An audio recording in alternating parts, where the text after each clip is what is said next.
The source of all sources, Wikipedia. And when you type in John Cleland was an English novelist best known as the author of Fanny Hill or the Memoirs of a Woman of Pleasure. By the way, so what caused you to write that book? I wish I could attribute it to personal experience. You were on the court from 1984 to 2008 before you went up to the Pennsylvania Superior Court. What's the big difference? You're day one when you finally get to put on robes, you're on the other side of the bench. What happens to your mindset? You know, you're going from an advocate to a passive receptor of information. Well, I think there's almost a sense, at first it's just sort of overwhelming. And you go through stages. After the first couple of years, you think, well, I've sort of got the hang of this, I've been through everything. And then after 6 or 8 years, you develop a stage where you develop some competence. And then the longer you go on, you feel some civic obligation to the institution and to the protection of the rule of law and democracy and the values that hold us all together as a people. So it takes a while to kind of get to that point. And so it's a process of evolution. It's not as though you put on the robe, sit on the bench, and the switch goes off. You get a phone call. Somebody must have called you one day and said, Your Honor, we have an opportunity. Tell me about the phone call. You mean the appointment to the Sandusky case? Yeah. Well, they didn't couch it as an opportunity. My words. It was a call from the administrative office assigning me the case. Oh, that's simple. That's simple. Did you pause at all? No. I think you have a duty, a responsibility to the Supreme Court. If the Supreme Court asks you to do something, barring some very good reason, you have a professional obligation to accept that, and that's what I did. The assignment came as we were driving to my brother's house for Thanksgiving out in Michigan. And as soon as we got back to Pennsylvania, I went down to Bellefonte just to get the lay of the land and see what was happening. And just coincidentally, I walked in with the court administrator. She said, well, there's a planning meeting going on in the courtroom. Would you like to go sit in on it? And I said, well, yeah, I would. So I went in, and it's a courtroom like this, beautiful, beautiful courtroom, just like this one is. Not as pretty as this one, but very nice.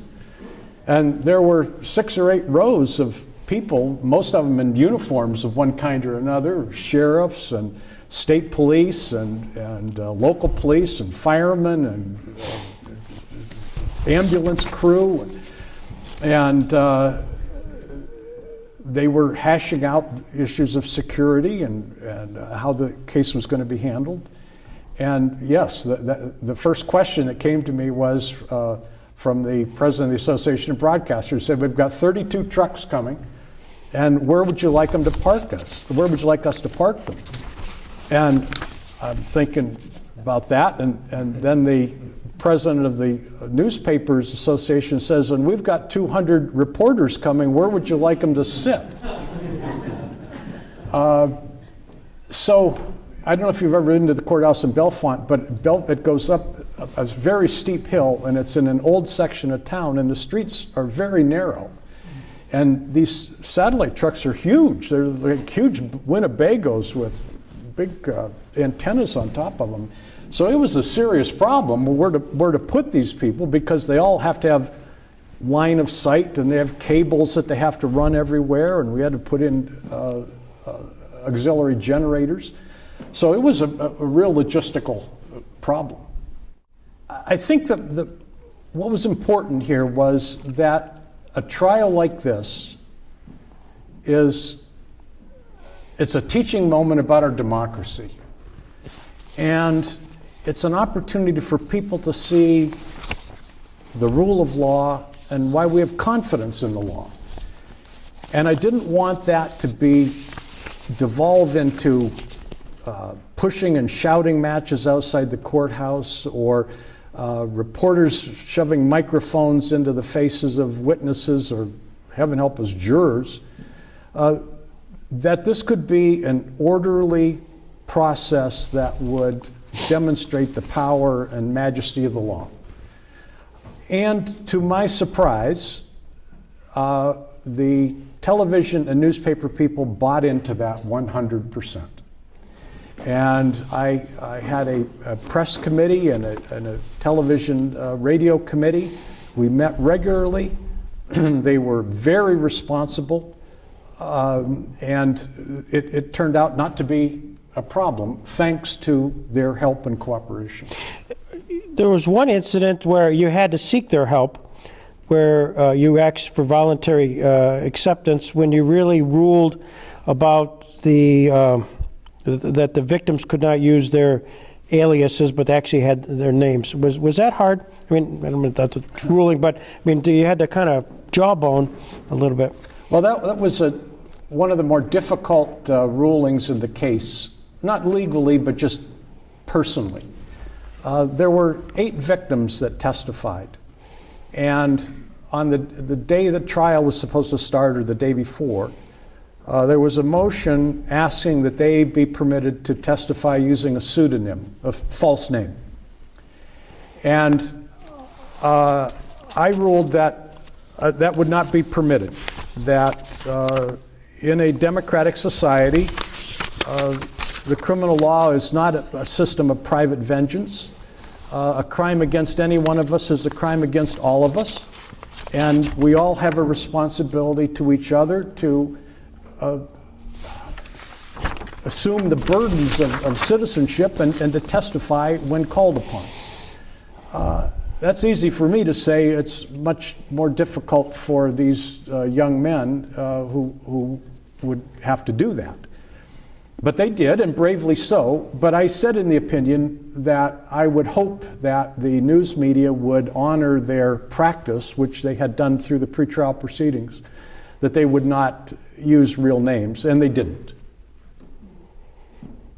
Which is a real credit to you. Well, it's a credit to the newspapers and television. The Washington Post, Joel Achenbach, said that the cordial, precise Cleland was the firm hand and control of everything. He radiated neutrality and probity. Is that a fair assessment? I don't have a clue. I don't know. But I think it's of the case which had such high profile, and just from a security perspective, what was the security like? Give me a sense. The courtroom, just because of the nature of the case. Well, the security was a problem more of keeping order. I mean, we weren't worried about. Well, we were worried early on about the possibility of protesters, but that never materialized. But we were prepared for that. But it's just a matter of how do you get people in and out of the courtroom and arrange for parking, and we're making sure the ambulances can get there if need be, or a fire truck. So security in the broader sense was critically important. One of the things that I was very concerned about was that I didn't want the jurors to have to run some gauntlet or to go out during lunch and have somebody say something to them that might prejudice their deliberations. So what we did was we had all the jurors drive to the county jail, which was out in the county, park and lock their cars there, and then the sheriff's van would bring them in to the courthouse and pull up to basically a tent. And the jurors could then get off the van, go through the tent, and not be subject to television cameras or curiosity seekers. And then every day we gave them a menu and had lunch brought in so they didn't have to go out into the community. And we're able to insulate the jurors very effectively without requiring to put them up in a hotel for 3 weeks. After the verdict, I met with the jurors. And I had arranged with the county commissioners to have a clinical psychologist go in to the jury room with me. And I went in and talked to the jurors. I do, as I do in all cases. I tell them I'm not here to talk about the verdict. I'm not here to comment whether I agree or disagree. I don't want to hear about their deliberations, but I want to answer their questions about the trial and about the process and what happens next. So I did that for about half an hour, and then introduced the psychologist and said, I'm going to leave, and the psychologist will talk to you, and we've arranged for free counseling for any of you that feel that you need it, because it was a very traumatic event. And then after the sentencing, or at the sentencing, we invited all the jurors to come back so that they could have some completion to this process. I talked with them all again afterwards with the psychologist, and they were free to, I told them they didn't have to talk, but they were free to if they wanted to. The only request was that I asked them not to reveal the views of fellow jurors by name, and they all honored that. Well, I told them a little bit about what they might expect in the community, because of course they had no idea of the coverage that was going on, 24/7, morning news shows, evening news shows. The coverage was literally 24-hour, because the broadcasters would do the 11 o'clock or 12 o'clock news on the East Coast, and then do the Central Time, and then the Mountain Time, and then the Pacific Time. So then it's 3 or 4 o'clock in the morning, and they're back doing the early morning shows on the East Coast. So this was total saturation coverage, and I thought it was only fair to the jurors that they'd be aware of this and have some anticipation for that. I was concerned that if they felt the need to have some counseling, that they understood that that was available to them. Talked about what the sentencing process would be, and how long it would take before the defendant was sentenced, and how the sentence would be structured, and so forth.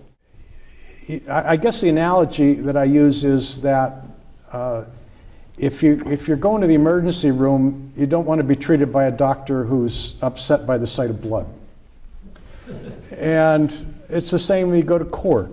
It's important that, as any of the judges will tell you, that there has to be an atmosphere not of private vengeance, not of retribution. This is not score settling. This is the power of the law being applied to one citizen who's violated the standards that apply to all. And we want to do that in a fair and orderly fashion so that it inspires the confidence of everyone. A moment in time where you, the judge, could talk to them.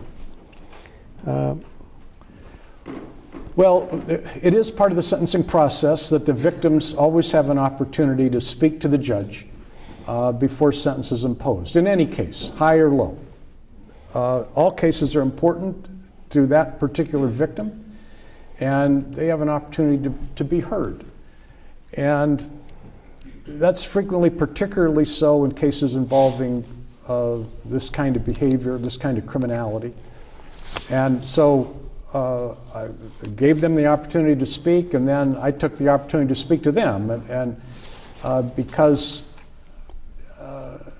I think it's important that there be some opportunity for healing, for bringing people that have been violated back into the community in some sense that they have been heard and understood. Years from now, they'll be going back to Wikipedia and they'll drop this whole Fanny Hill thing. And it's a lot more interesting than everything else I've ever done. You just suspect that's, they'll have Judge Cleland presided over the Jerry Sandusky case. I hope not. I think I've done more important things. I hope I've done more important things in my career than that. Child custody cases, there's where you have a little child that I always enjoyed talking to school kids as they come around to the court.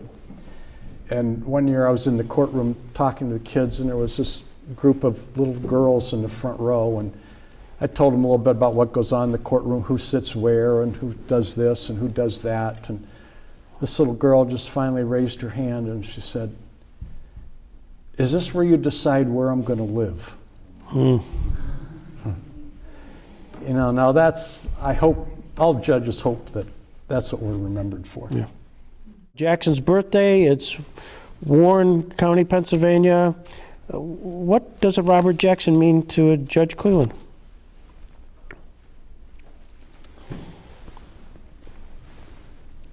Well, I've thought about that question a little bit. And I think I alluded to it a little earlier when I talked about the law being built on the experience and wisdom of those who have preceded us, and certainly Jackson represents that. But there's a special connection, I think, between those of us who are country judges and country lawyers and Robert Jackson, who was a country lawyer, born and raised in the country, and took with him the lessons that he learned in country living. Something about fair play and standing up to bullies and importance of rules, but the importance of bending and shading and not just blindly applying rules, but assuring that those rules provide fairness and justice and some sense of civic accomplishment and mutual obligation. So Jackson, the lessons that he learned, I think are of special moment to those of us that learned some of those same lessons on the playgrounds and trout streams and playing fields and small town courtrooms. So I guess that's why Jackson is important to me. What you've just said about Justice Jackson is here he is from roots in northwestern Pennsylvania, that he acquitted himself very well in the field of which he was in. You too, from northwestern Pennsylvania, have acquitted yourself incredibly well, and I can't be more pleased to have you be a Robert H. Jackson individual tonight. So to Judge John Cleland, thank you very much. Thank you. Thank you. It's fun. Thank you very much. There's one more thing about growing up in the country. I look around here tonight, and there are any number of people that I grew up with in Kane. And they would all say the same thing, that we have been so fortunate to have had I'd live with a great sense of gratitude for the people that took an interest in me, and I think of Jackson and the two teachers that took an interest in him. Mm-hmm. And we have all been very fortunate, all of us, to have had that experience. And I share that all with you. Thank you. Thank you all for coming.